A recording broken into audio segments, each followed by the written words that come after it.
Hello friends, welcome to our channel. तो friends, आज की इस वीडियो में हम बात करेंगे हमारी एनटीए यूजीसी नेट पेपर 1 2021 से रिलेटेड जो मॉक टेस्ट सीरीज़ है उसके मॉक टेस्ट 64 के बारे में। इस वीडियो में हम कवर करने वाले हैं 10 एमसीक्यूज़।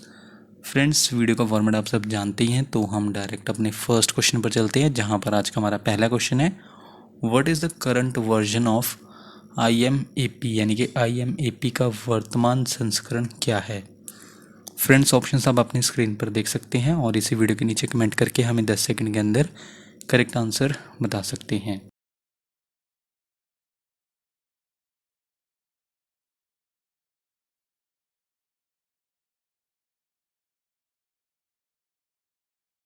IMAP का करंट वर्जन है इनमें से ऑप्शन सी, IMAP वर्जन 4। सो इस क्वेश्चन का करेक्ट आंसर हुआ ऑप्शन सी। IMAP 4 क्या है, करंट वर्जन है IMAP के लिए, जिसका आज के टाइम में वाइडली यूज़ किया जाता है।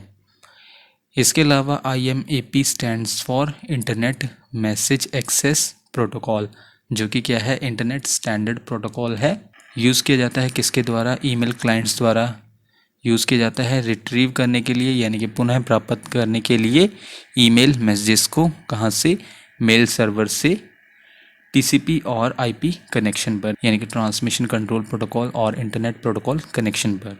क्वेश्चन नंबर सेकंड में आपको बताना है, a vacuum tube also called a VT electron tube in the UK, a valve is a device sometimes used to amplify electronic signals. Vacuum tubes were used in which generation of computers? यानी कि एक vacuum tube जिसे VT electron tube या UK में एक valve भी कहा जाता है, एक ऐसा उदाहरण है जिसका उपयोग कभी कभी इलेक्ट्रॉनिक संकेतों को बढ़ाने के लिए किया जाता है। कंप्यूटर की किस पीढ़ी में वैक्यूम ट्यूब का उपयोग किया गया था।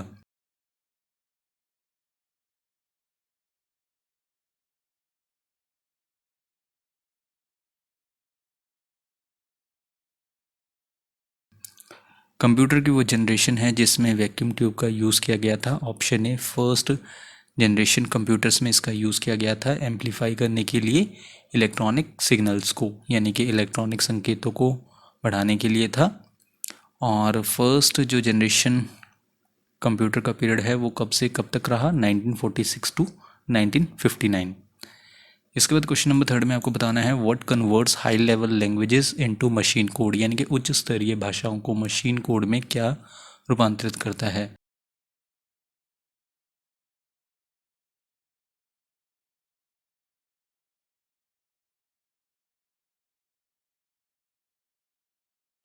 यानी कि कौन रूपांतरित करता है हाई लेवल लैंग्वेजेस को मशीन कोड में।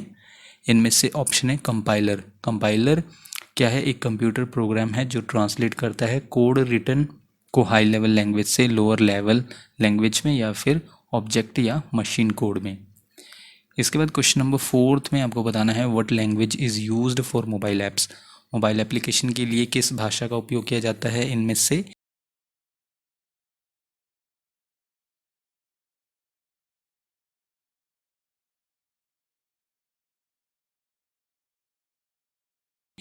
इनमें से मोबाइल एप्लीकेशन के लिए यूज़ किया जाता है ऑप्शन डी, जावा का। क्वेश्चन नंबर फिफ्थ है, CMOS stands for.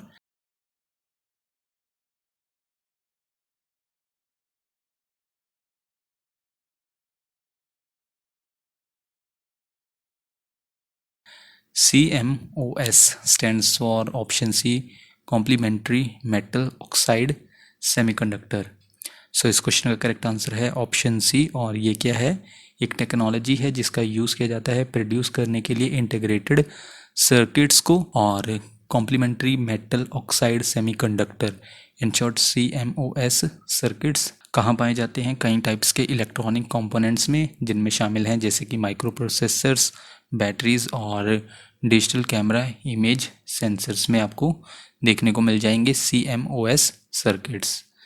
Question number 6 है, IP address version 4 is in which format, यानी कि IP पता संस्करण 4 किस प्रारूप में है।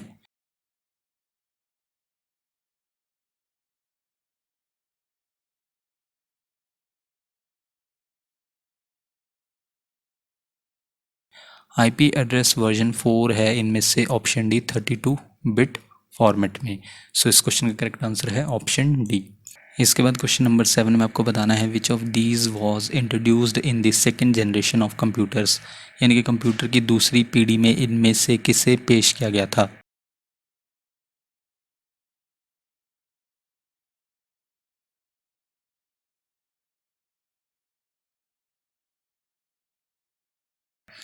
इनमें से पेश किया गया था सेकेंड जनरेशन ऑफ कंप्यूटर्स में ऑप्शन ई ट्रांजिस्टर्स को। इसके अलावा हम अपने पिछले क्वेश्चन में बात कर चुके हैं कि first generation of electronic computers थे, उनमें यूज़ किया जाता था वैक्यूम ट्यूब्स का, जो क्या जनरेट करते थे large amount of heat generate करते थे एक बड़े अमाउंट में, और बल्कि होते थे यानी कि भारी भरकम होते थे, और अनरिलायबल थे यानी कि भरोसेमंद नहीं थे। First generation of electronic computers, then उसके बाद सेकेंड जनरेशन कंप्यूटर्स में इंट्रोड्यूस किया गया था किसे, ट्रांजिस्टर्स को। क्वेश्चन नंबर 8 है where basic input output system in short BIOS is stored.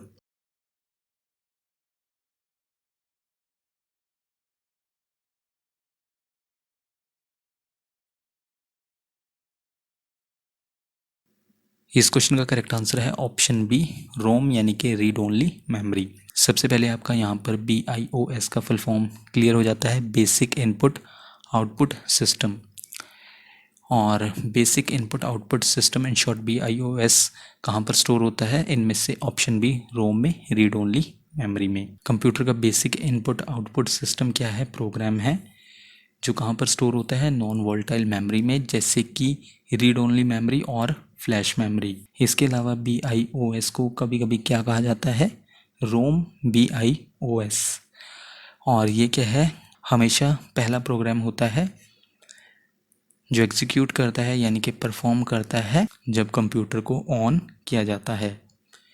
Question number 9 में आपको बताना है what is the traditional technology used for connecting devices in a वैन LAN and MAN enabling them to communicate with each other wire protocol.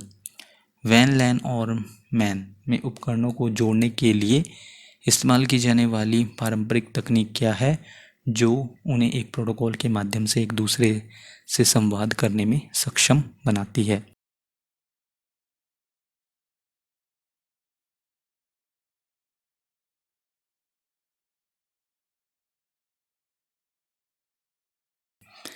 इनमें से वो traditional technology है option B Ethernet, जिसका यूज़ किया जाता है कनेक्ट करने में डिवाइसेस को वाइड एरिया नेटवर्क में, लोकल एरिया नेटवर्क में और मेट्रोपॉलिटन एरिया नेटवर्क में, जो क्या करती है उन्हें एक प्रोटोकॉल के थ्रू एक दूसरे के साथ कम्युनिकेट करने में सक्षम बनाती है। इसके बाद आज का हमारा लास्ट क्वेश्चन है question number 10 which of the following options is not an operating system, यानी कि निम्नलिखित में से कौन सा विकल्प ऑपरेटिंग सिस्टम नहीं है।